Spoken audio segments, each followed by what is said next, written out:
함께 하나님의 말씀을 나누겠습니다. 함께 나누실 하나님의 말씀은 갈라디아서 3장 26절에서 29절까지의 말씀입니다. 갈라디아서 3장 26절에서 29절까지의 말씀입니다.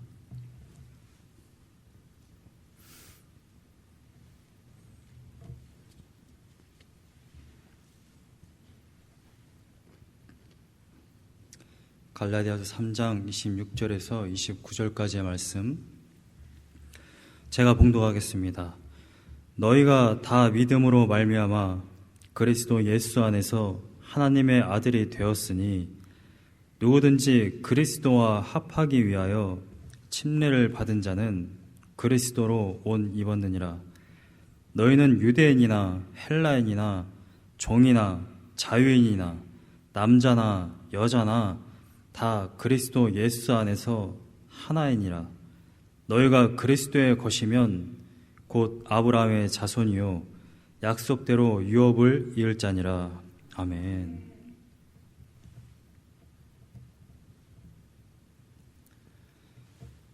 여러분, 오늘 예배 가운데 나오셨는데 예배 드리는 것이 기쁘십니까? 저는 예수 그리스도가 이 땅에 오셔서 가장 하고 싶은 것이 무엇일까를 생각해 본다면 예수님은 하나님의 자녀들이 이 땅에 살아가는 동안 기쁨으로 살아가기를 원한다고 저는 믿습니다. 그래서 이 땅에 내려오셔서 전한 것이 무엇입니까? 하나님의 나라를 선포하며 복음을 전한 것이죠. 예수 그리스도 떠날 때 어떠한 말씀하셨습니까? 내가 이제 너희들이 거할 처소를 예비하러 간다. 이것을 믿으십니까? 여러분들에게 왜 처소가 예비되어 있습니까? 여러분들에게 왜 기쁜 소식이 전해집니까? 여러분들이 왜 이 땅에서 기쁘게 살아가야 합니까? 여러분들은 하나님의 나라를 유업으로 이을 자이기 때문에 그렇습니다. 저는 여러분들이 스스로를 생각할 때에 나는 하나님의 아들이다. 하나님의 유업을 이을 자다.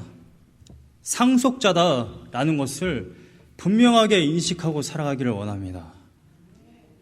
마치 하나님께 버려진 고아처럼 죄의 노예인 것처럼 나는 천국과 전혀 상관이 없는 것처럼 살아가는 것이 아니라 이미 천국을 소유하였고 하나님의 아들로서 신분이 되었음을 믿고 살아가는 귀한 인생이 되기를 원합니다.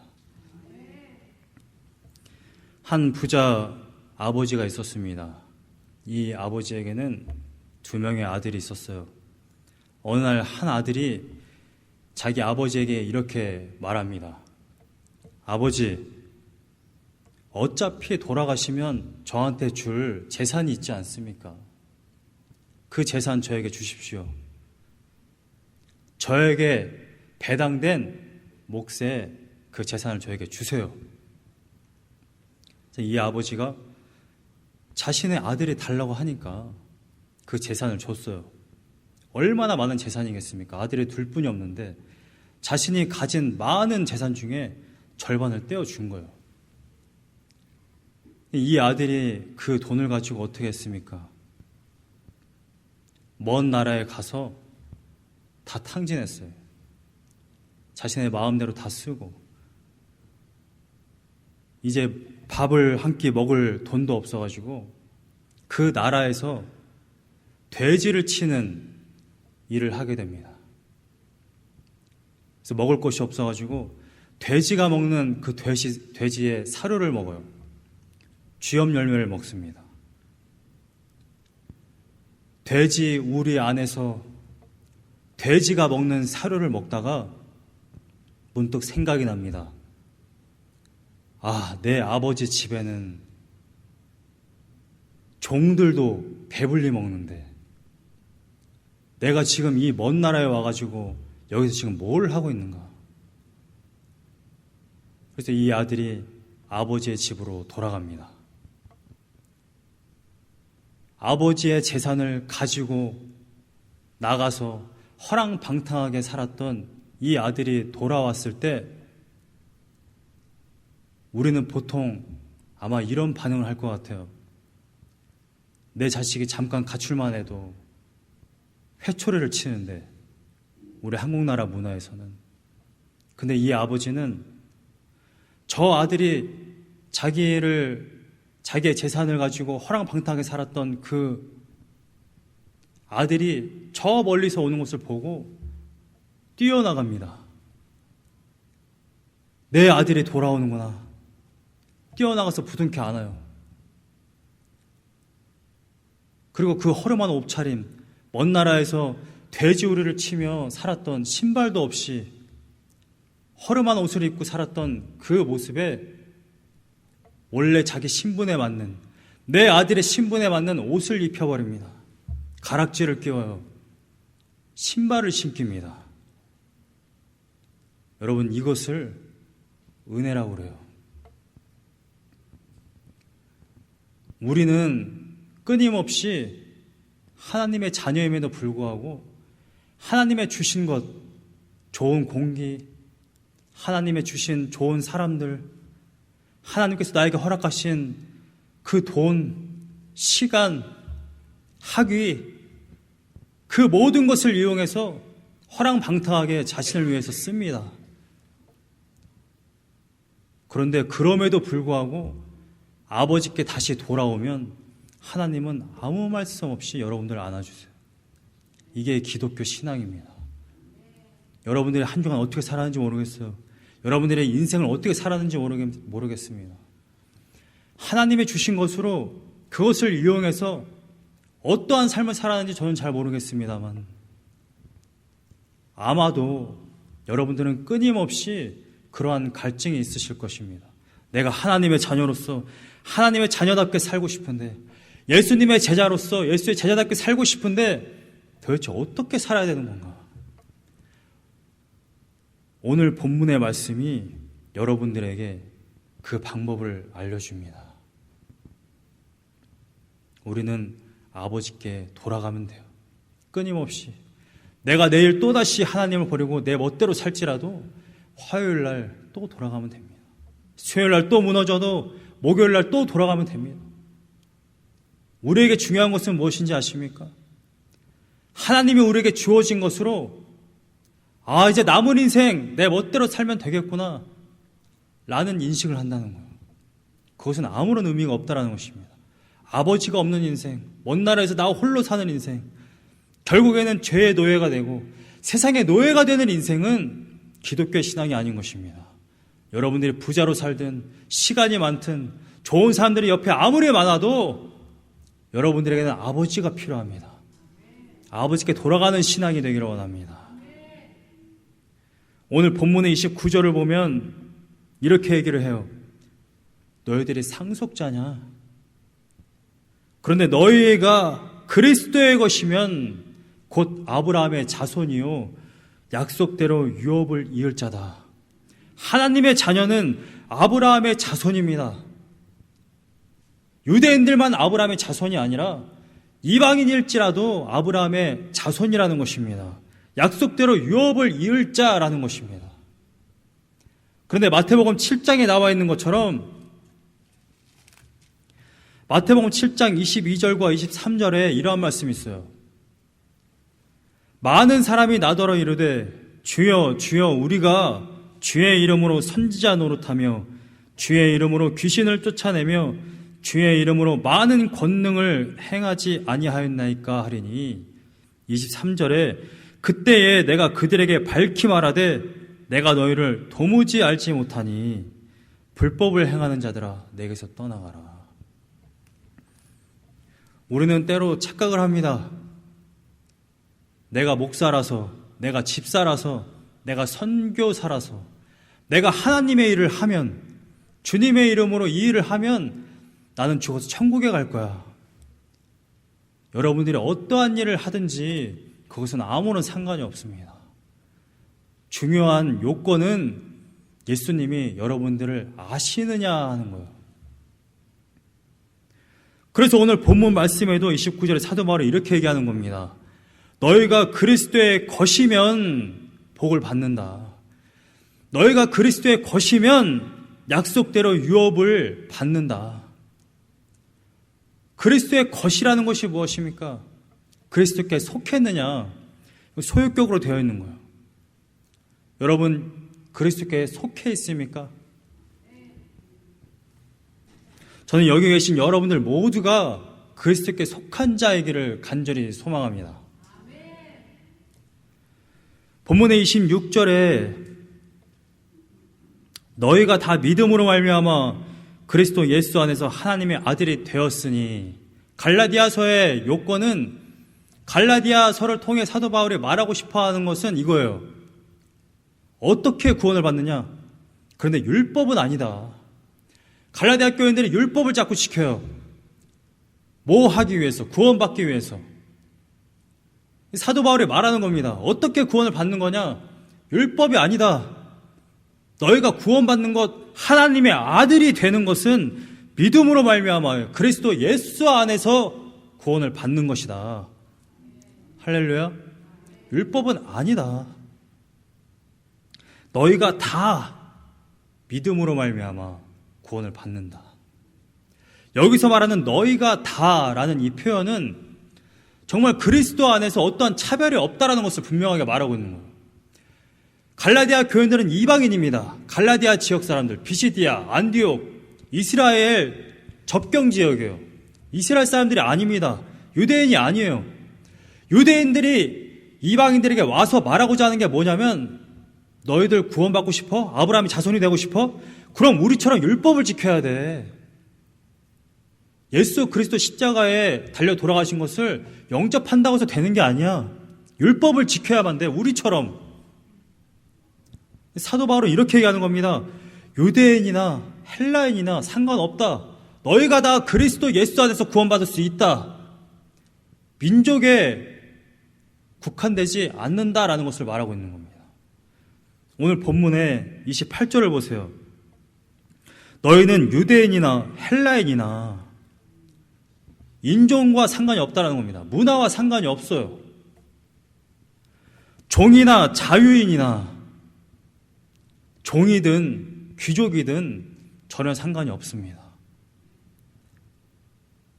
기독교 역사를 보면 이것이 얼마나 오랜 시간 동안 너희들은 그냥 짐승과 같은 존재야.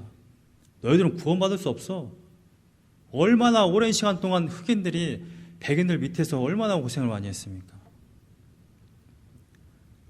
영국의 국교가 성공회입니다. 성공회. 앵글리칸. 원래는 다 캐톨릭이었어요. 캐톨릭이었는데 왜 성공회로 바꿨는지 아십니까? 캐톨릭의 교황이 왕보다 더 위에 있었어요. 더 이상 너희들 지시를 받고 싶지 않다. 물론 그것만으로 그렇게 된 것은 아니지만 그만큼 기독교가 어떤 특권의식이 있었다라는 거예요. 오늘날도 한번 보세요. 교회를 보면 백인들 교회 따로 있습니다. 흑인들 교회 따로 있어요. 노란색 계열의 또 교회가 또 따로 있습니다. 흑인들 교회에 백인 있는 거 보셨어요? 오늘 본문 말씀을 보세요. 그리스도 예수 안에서 하나다. 근데 우리는 끊임없이 나눠버립니다. 한국도 다 똑같이 단일민족이라고 생각하지만 요새 말레이시아나 파키스탄, 필리핀 이런 사람들 오면 전철 안에서도 그렇고요. 일하는 데도 그렇고 농사를 짓는데 막 그런 뉴스가 막 나오지 않습니까? 우리 한국인 할아버지 할머니들이 그 외국인 노동자들을 막 매로 치고 막 쌍욕을 하고 그리스도를 믿는다고 하는 사람들조차도 인종차별을 해요. 신학교에 갔는데 교수들이 인종차별을 하더라고요. 정말 수업 들을 때 가끔 정말 얼마나 분노가 일어나는지 몰라요. 저만 느낀 게 아니에요. 한번 생각을 해보시기 바랍니다. 예수 그리스도 안에서 우리가 구원을 받은 자가 어떻게 야 코리안 너네 왜 말을 그렇게 해? 야, 코리안, 야, 너네 왜 여기까지 와서 공부를 해? 아니, 이런 대접을 그냥 밖에서 안 믿는 자들 안에서 그러한 대접 받는 것도 화가 나는데, 아니, 믿는 자가 그렇게 한다고 그러니까 정말 황당합니다. 저게 정말 신학교 교수인가? 우리들 안에도 그러한 모습이 있다라는 거예요. 교회 안에 당장 홈리스만 돌아와요.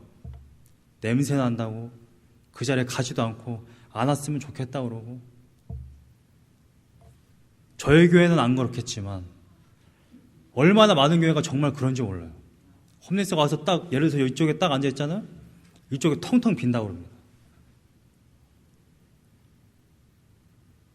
28절에 이어서 남자나 여자나 성적인 차별이 없습니다. 그리스도 안에서 남자만 구원받느냐, 여자도 구원받는다. 혹자는, 리버럴한 신학자들은 이 구조를 가지고 리버럴한 신학을 만들어요. 해방신학, 민중신학, 페미니즘. 이건 지금 페미니즘에 갖다 쓰라고 그렇게 쓴 게 아닙니다. 아, 여자도 인권 있어, 여자도 소리 질러야 돼, 그 말을 하고 싶은 게 아닙니다.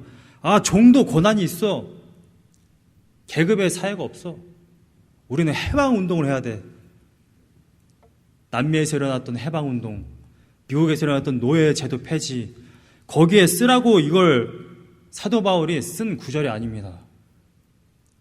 구원에 있어서 유대인이든 헬라인이든 남자든 여자든 종이든 자유인이든 거기에 구분이 없다. 차별이 없다. 누구나, 포인트는 뭐예요? 누구나 그리스도 예수를 믿으면 구원받는다. 이 말을 하고 싶은 겁니다. 율법을 지킨다고 해도 되는 게 아니라, 너희들이 열심히 교회 봉사한다고 되는 것이 아니라, 너희들이 선교를 열심히 나간다고 되는 것이 아니라, 예수 그리스도를 믿어야 구원받는다. 이것을 말하고 싶은 것입니다. 그래서 27절에 예수 그리스도를 믿음으로 말미암아 구원을 받는데, 그러면 믿음으로 구원받는다는 것이 도대체 무엇이냐? 27절에 이렇게 나오는 거예요. 누구든지 그리스도와 합하기 위하여 침례를 받은 자는, 아마 여러분들 가지고 있는 성경은 세례라고 되어 있을 거예요. 저도 세례라고 되어 있습니다. 저는 침례교 목사라서 침례를 주장하는 게 아니에요. 세례라는 표현은 한국밖에 없습니다. 정말 얼마나 창피한 건지 몰라요. 여러분, 물을 대접이든 어디든 이렇게 한 줌 딱 떠가지고 성도한테 딱 뿌려요. 이게 도대체 무슨 의미가 있는 거죠, 이게? 물을 해가지고 딱 뿌렸는데, 아, 이제 당신은 그리스도와 함께 장사되었고 죽었고 부활한 겁니다. 이게 어떤 의미가 있는 거예요, 여기에? 성경의 원어에 세례라는 원어가 없습니다. 세례라는 표현은 란티조예요. 성경은 뵙티조라는 말만 있습니다.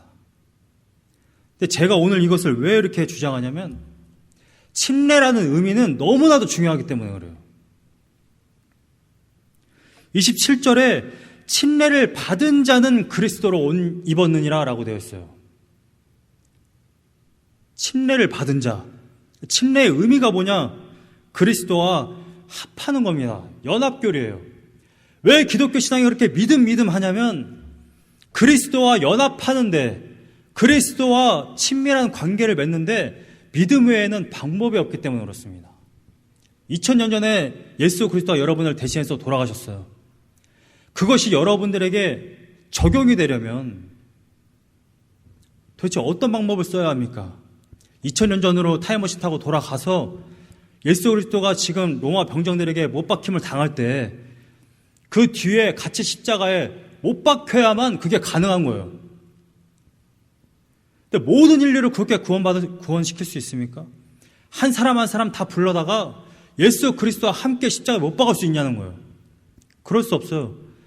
우리는 그저 믿음으로,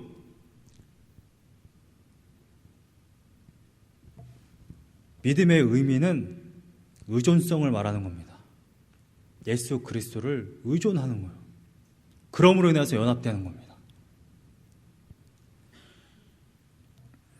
누구든지 그리스도와 합하기 위하여 침례를 받은 자는 내가 그리스도와 연합하려면 죽어야 됩니다. 내 옛사람이 죽어야 돼요. 그 다음에 다시 그리스도와 함께 살아야 합니다. 그것이 이미 2장 20절에 이렇게 표현하고 있는 거예요. 사도 바울이 2장 20절에 내가 그리스도와 함께 십자가에 못 박혔나니 그런즉 이제는 내가 사는 것이 아니요 내가 리빙하는 것이 아니요 오직 내 안에 그리스도께서 사시는 것이라. 그래서 이제 내가 육체 가운데 사는 것은 나를 사랑하사 나를 위하여 자기 자신을 버리신 하나님의 아들을 믿는 믿음 안에서 사는 것이라. 침례를 받는다라는 의미는 나의 옛사람은 이제 그리스도와 함께 나는 죽었다.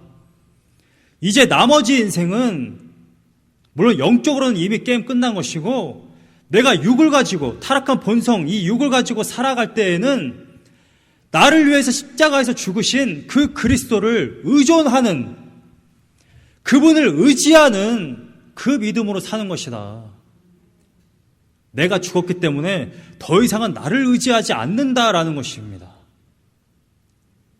내가 예수 그리스도를 믿는다라고 말하면서 예수 그리스도의 제자라고 말하면서 내가 하나님의 아들이라고 말하면서 여전히 나를 의지하다가 나의 열심으로 살다가 넘어지고 힘들어하고 불안해하고 눈물을 흘리고 힘들어하는 인생이 아니고 나는 하나님의 아들이기 때문에 누가 나를 욕해? 내 인생이 지금 힘들어? 내가 사체에 허덕여? 무슨 상관이야? 나는 하나님의 아들이야. 만유의 주제이신 창조주 하나님의 나는 아들이다. 이걸 믿는 믿음으로 살아간다는 거예요. 너무나도 많은 분들이 하나님의 아들이라는 나는 정말 너무나도 존귀한 존재라는 나는 너무나도 신성한 존재라는 것을 모르고 살아간다는 거예요. 침례교 신앙과 메시지 남침례교단에서 만든 신앙 고백서는 인간론을 이렇게 정의합니다. 인간은 존엄하다. 유교에서는 두 가지 중에 하나를 선택해야 돼요. 성선설, 태어나면서부터 선하다. 인간은 태어나면서부터 선해. 여러분, 인간은 태어나면서부터 선하지 않습니다. 여러분 자신을 보세요. 여러분들의 자녀를 한번 보세요. 아이들 한번 보세요. 정말 선합니까? 유교의 또 다른 가치관은 성악설입니다. 인간은 태어나면서부터 악하다. 여러분 아이들 한번 보세요. 매사가 악합니까? 정말 너무 뭐라 그래야 될까요? 너무나도 수준 낮은 철학이에요. 사람이 태어나면서부터 선하든지 악하든지 둘 중에 하나다. 여러분 그런 수준 낮은 철학에 속으시면 안 됩니다. 어느 날 성도님들한테 가가지고 가족들한테 가가지고 야 인간은 태어나면서부터 악해. 봐. 너 자신을 한번 봐봐. 얼마나 악하니? 어느 날은 가서 얘야 너 참 사랑스럽구나. 그래 인간은 참 선해. 네 자신 한번 보렴. 얼마나 선하니? 기독교 신앙은 사람이 태어나부터 선하다, 악하다라는 것을 정의하는 게 아니에요.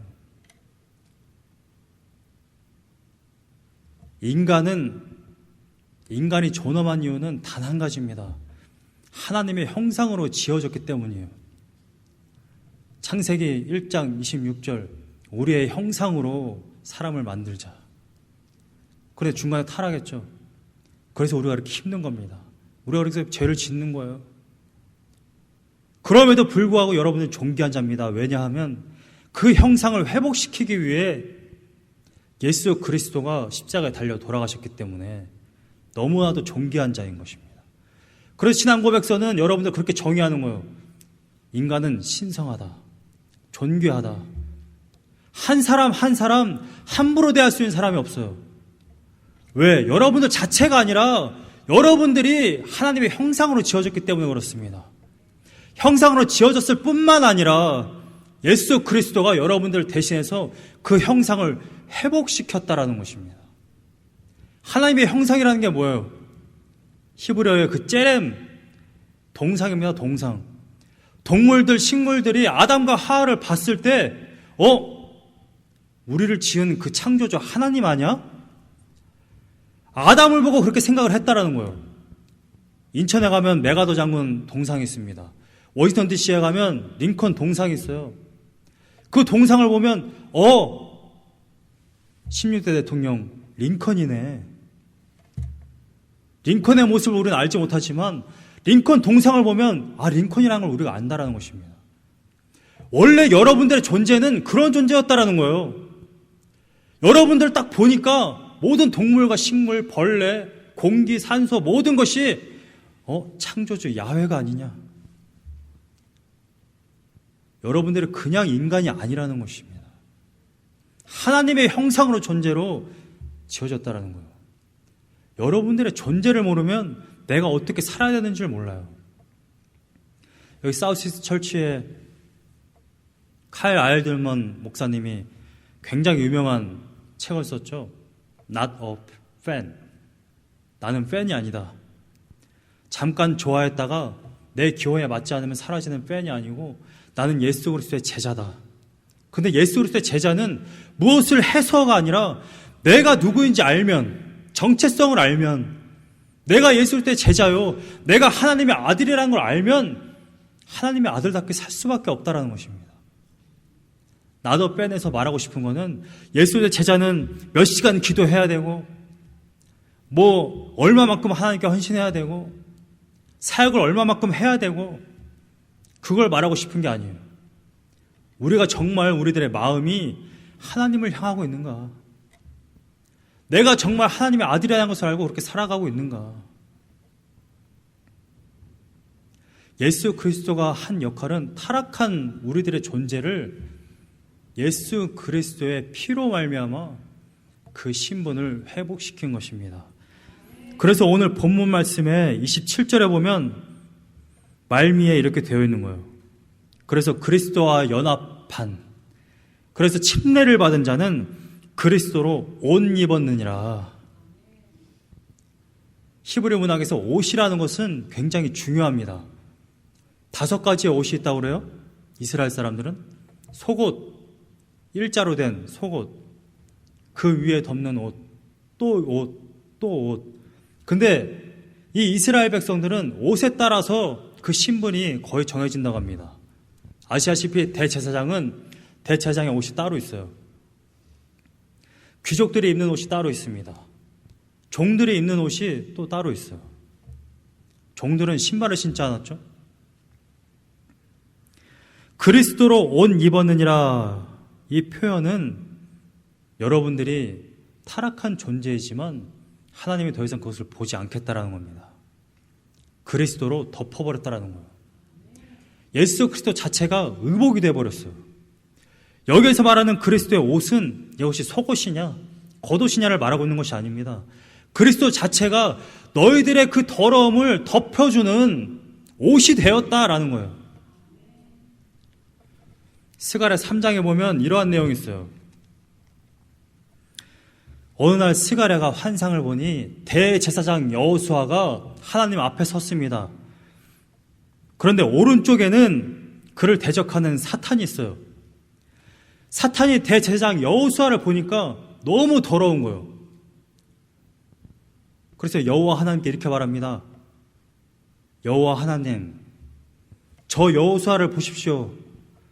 저자가 입고 있는 옷을 보십시오. 얼마나 더럽습니까? 스가랴 3장 3절에 보면 여호수아가 더러운 옷을 입고 천사 앞에 서 있는지라 4절에 보면 여호와께서 자기 앞에 선자들에게 명령하사 그 더러운 옷을 벗기라 이렇게 말합니다. 여기서 말하는 더러운 옷은 지금 이 사람의 몸에서 배설물이 나오고 있는 상태, 우리가 화장실에 가면 나오는 것들, 그 배설물로 인해서 더러워지고 있음이라는 표현이에요.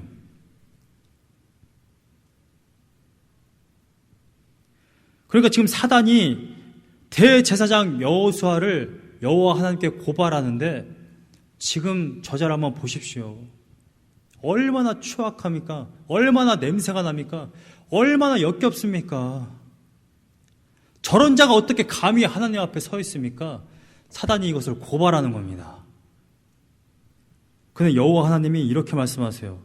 3장 4절에 여호와께서 자기 앞에 선자들에게 명령하사 그 더러운 옷을 벗기라 하시고, 또 여호수아에게 이르시되 내가 내 죄악을 제거하여 버렸으니 내게 아름다운 옷을 입히리라 하시기로. 그리고 5절에는 정결한 관까지 씌워버립니다. 여호수아는 더러운 옷을 입고 있어요. 지금 온몸에서 배설물이 나오고 있습니다. 냄새가 나는 상태예요. 여호와 하나님은 그것을 보지 않겠다. 옷을 벗겨라. 아름다운 옷, 가장 좋은 옷을 입혀라. 그리고 그에게 정결한 관을 씌워라. 더 이상 그는 더러운 자가 아니다. 제가 서두에 말씀드렸던 한 부자 아버지에게 두 아들이 있는데, 한 아들이 아버지의 재산을 가지고 나갔던 그 이야기, 누가복음 15장에 있습니다. 여러분들 너무나 잘 아는 내용이에요. 탕자의 비유. 아버지의 재산을 다 탕진하고 자기 멋대로 살다가 다른 나라에 가서 돼지 열매나 먹던 그 아들이 돌아왔을 때 아버지가 한 행동이 누가복음 15장에 나옵니다. 누가복음 15장에 보면 22절에 아들은 아버지를 보자 이렇게 얘기를 해요. 아버지, 저는 아버지의 아들인 것을 감당하지 못하겠습니다. 차라리 저를 종이라 부르십시오. 그런데 아버지는 이렇게 해요. 누가복음 15장 22절에 보면 아버지는 종들에게 이르되 제일 좋은 옷을 내어다가 입히고 손에 가락지를 끼우고 발에 신을 신기라. 아들은 아들의 신분에 걸맞는 옷과 가락지와 신발이 있습니다. 지금 이 아들은 먼 나라에서 종의 신분으로 맨발로 온 것 같아요. 아버지가 그 모습을 보자 저가 내 아들이 아니냐, 내 아들에 걸맞는 옷을 입혀라, 내 아들에 걸맞는 가락지를 끼워라, 내 아들에 걸맞는 신발을 신겨라. 내 아들은 나의 상속자지 종이 아니다. 그리스도로 옷 입혔다라는 이 의미는 여러분들의 신분이 하나님의 아들이라는 것을 분명하게 보여주는 것입니다. 하나님의 아들로서 하나님의 상속자라는 것을 분명하게 밝히는 사도 바울의 표현이에요. 저는 여러분들이 예수 그리스도로 옷 입기 원합니다. 하나님은 여러분들을 그저 이 땅에 살아가는 동안 종으로 살아가고 세상에 끌려가고 그 안에서 세상에서 주는 돼지 사료와 같은 부스러기를 먹는 것이 아니라 하나님의 아들로서 정말 존귀하게 존중받고 살아가기를 원합니다. 예수 그리스도의 피로 말미암아 예수 그리스도로 옷 입은 하나님의 자녀들, 주님 안에서 하나님의 아들로서 상속자로서 이 은혜를 살아가기를 간절히 소망합니다. 아까 부르신 찬양 부르고 말씀을 들고 기도하겠습니다. 찬양 가사 중에 이러한 가사 내용이 있어요. 나를 악한 자로 보지 않고 나의 원통한 그 맘을 아시니 오직 나의 주, 내 주의 사랑이 나의 속사람을 고쳐주시니. 저는 이 가사 중에 가장 와닿았다는 것이 나를 악한 자로 보지 않는다라는 것입니다. 여러분, 우리는 하루 동안 얼마나 많은 죄를 짓습니까? 한 주간을 돌아보면 얼마나 악하게 살아갑니까? 그런데 하나님은 우리를 악한 자로 보지 않는다라는 거예요. 왜? 그리스도로 옷 입었기 때문에. 저는 여러분들이 내가 누구지? 그리스도로 옷 입은 자지. 하나님의 아들이지. 나는 하나님의 상속자지. 하나님의 모든 것을 상속받는 그러한 자지. 이것을 알고 살아가는 귀한 은혜가 있기를 원합니다.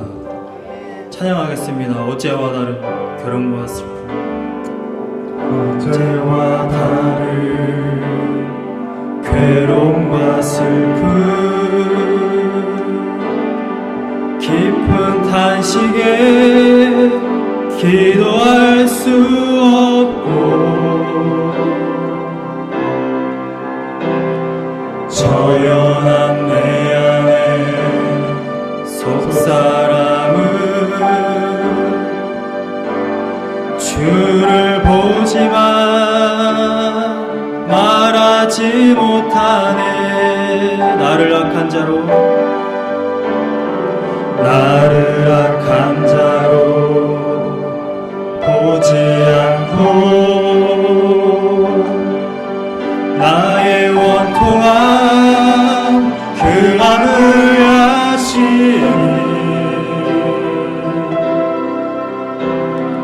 오직 나의 주 내 주의 사랑이 나의 속사람을 고쳐주시네. 나를 악한 자로 보지 않고 나의 원통함 그 맘을 아시니, 오직 나의 주 내 주의 사랑이 나의 속사람을 고쳐주시는. 다시 한번 찬양합니다. 나를 악한 자로 보지 않고 나의 원통함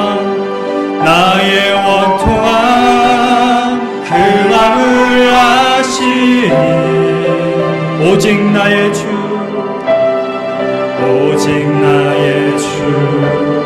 내 주의 사랑이 나의 속사람을 고쳐주시네. 주의 사랑이 목마름 채우고 주의 위로가 눈물을 닦으니, 주님의 은혜가 필요한 이 땅에서 이곳에서 주와 함께 노래하리라. 저는 가끔 굉장히 안타까워할 때가 언제냐면, 죄 때문에 고통스러워하는 성도님들이나 죄의식을 강단에서 너무 심어줘서 사람을 자살하게 만드는 그런 너무나도 불의한 메시지 때문에 정말 너무나도 안타까워합니다. 죄에 매여서 그것을 해결하지 못하고 죄 때문에 그래서 나를 너무나도 그 죄의 구렁텅이로 몰아넣는 그러한 메시지를 전하다가 결국 자살한 그런 목사님들도 있어요. 여러분, 복음은 그런 게 아닙니다. 죄를 해결했다는 거예요. 예수 그리스도가. 죄를 자꾸만 돌아보는 것은 사탄이 하는 겁니다. 하나님, 저 사람 좀 보세요. 저 사람 얼마나 더러운 옷을 입고 있습니까? 어떻게 하나님 앞에 나와서 기도합니까? 어떻게 하나님 앞에 설 수 있습니까? 이것은 사탄이 하는 겁니다. 이것이 율법이 하는 짓이에요. 죄를 해결해봐. 너의 노력으로 한번 해결해봐. 너의 죄의 문제를 해결해야 되지 않겠어? 여러분, 이건 복음이 아닙니다. 우리는 죄인이에요. 맞습니다. 그러나 이것은 예수 그리스도가 이미 해결했다는 겁니다. 이것이 복음인 거예요. 예수 그리스도가 그것을 해결하지 못했다고 한다면 우리가 어떻게 하나님 앞에 나아갈 수 있습니까? 우리가 어떻게 지금 이 자리에서 예배를 드릴 수 있습니까? 우리가 어떻게 하나님 앞에 기도할 수 있습니까? 우리의 고통하시는 주님, 나의 연약함 해결하여 주시옵소서. 어떻게 기도할 수 있습니까? 주님, 다시 한번 알게 하여 주시옵소서. 나는 예수 그리스도로 옷 입었습니다. 나의 신분은 하나님의 아들입니다. 주님, 내가 하나님 앞에 나아갑니다. 하나님의 보좌 앞에 나아갑니다. 주님, 나의 기도를 들어주시옵소서. 나의 원통함을 들어주시옵소서. 이 시간에 기도할 때에 담대하게 하나님 앞에 나아가는 귀한 시간 되기 원합니다. 사랑과 은혜가 많으신 주님, 감사합니다. 예수 그리스도로 말미암아 내가 구원함을 입었습니다. 다른 것이 아니오, 나의 노력으로 낸 것이 아니고 율법으로 낸 것이 아니고 그 어떠한 것이 아니라 오직 예수 그리스도의 은혜로, 예수 그리스도의 보혈로 말미암아 내가 구원함 받았습니다. 주님, 내가 오직 하나님을 찬양하기 원합니다. 내가 그래서 하나님을 예배하기 원합니다. 내가 하나님의 아들로서 살아가기 원합니다. 주님, 나에게 믿음을 더하여 주시옵소서. 예수 그리스도의 제자로 살아가게 하여 주시옵소서. 하나님만 의존하게 하여 주시옵소서. 하나님만 찬양하는 인생 되게 하여 주시옵소서. 오직 주님만 의지하는 인생이요, 내가 오직 주님만 의지하는 인생, 하나님의 상속자로서 살아가는 인생 되게 하여 주시옵소서. 내가 나의 죄 때문에 쓰러지는 인생이 아니라 사단의 게임에 넘어가 내가 다시 한번 하나님 앞에 의롭다함을 얻기 위해 노력하는 인생이 아니라 나의 신분이 바뀌어졌음을 알고 살아가는 귀한 인생 되게 하여 주시옵소서. 사랑과 은혜가 많으신 주님, 나는 아버지께서 주신 것을, 그 귀한 복을 받고 이것이 그저 나의 것인 줄 알고 나의 마음대로 시간을 쓰고 나의 마음대로 돈을 쓰고 나의 마음대로 내 주변의 사람들을 부리고 때로는 정죄하기도 하고 때로는 사랑하기도 하며 내 마음에 원하는 대로 살았습니다. 주님, 이 모든 축복이 내가 하나님의 아들이기에 주어졌다는 것을 다시 한번 깨닫고 다른 그 무엇이 아니라, 아버지의 재산이 아니라, 아버지께서 나에게 주신 선물 때문이 아니라 내가 다시금 아버지 때문에, 나의 아버지 집에는 너무나도 풍족한 것이 있다는 것을 알고 내가 다시 아버지의 집으로, 내가 아버지께로 돌아가기 원합니다. 이 땅에서 살아가는데 만족하는, 너무나도 부족한 돼지 사료와 같은 것에 만족하는 인생이 아니라 내가 끊임없이 아버지 앞에 돌아감으로 말미암아 아버지 안에서 풍족함을 누리고 하나님의 아들의 신분으로서 살아가는 귀한 인생 되게 하여 주시옵소서. 나의 힘으로 주님 앞에 돌아갈 수 없기에 예수 그리스도가 십자가에 달려 돌아가셨습니다. 그 은혜를 잊지 않는 종 되게 하여 주시옵소서. 예수 그리스도를 의지함으로 내가 매 순간마다, 우리가 매 순간마다 하나님 앞에 돌아가는 귀한 권속들이 되게 하여 주시옵소서. 아버지를 찬양합니다. 그 은혜를 찬양합니다. 우리에게 그리스도로 옷 입히시고 정결한 관을 씌우시고 우리에게 신발을 신기신 그 하나님을 찬양합니다. 하나님을 예배하는 삶 되게 하여 주시옵소서. 한 주간 살아가는 동안도 갑절의 은혜를 허락하여 주시고 예수 그리스도와 동행하는 귀한 한 주가 되게 하여 주시옵소서. 예수님의 이름으로 기도하였습니다.